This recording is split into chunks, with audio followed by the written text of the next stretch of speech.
Aurora's crisis response team is supposed to send a clinician alongside a police officer to 911 emergencies involving mental health.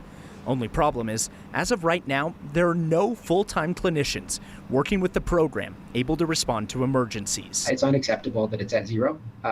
It's too critical of a part of for me, for law enforcement and public safety, to not have those clinicians in place. Dustin Zavanik sits on Aurora City Council.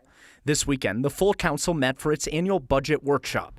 Both conservatives like Zavanik and liberals on the council agreed funding the crisis response team through grants is not working. And the level of pay that the grant funding allowed for was actually prohibitive to us bringing more clinicians into the team. The program hasn't been fully staffed since it started in 2017.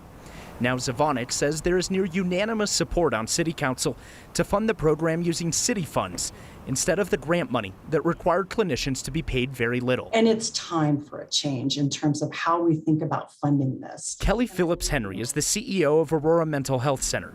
Her organization provides the clinicians for the co-responder programs in Aurora and helped launch the team. She says she recently found out Aurora will be contracting with someone else to provide clinicians. And so we hold this contract with them until December 31st.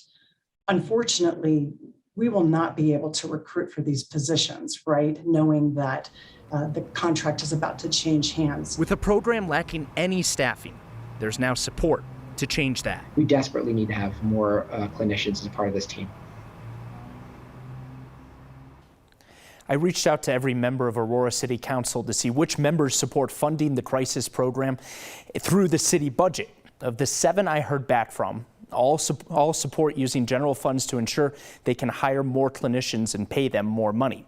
Those responses came from both conservatives and liberals on the council. Kyle. 7 votes will get it done, but for the meantime, they're just kind of in this holding pattern. Yeah, it could be several months before we see some more clinicians hired. You heard the CEO of Aurora Mental Health Center there saying at this point they can't really recruit until their contract is done and Aurora can move on with whoever they choose next. All right, Mark Salinger reporting. Thank you, Mark.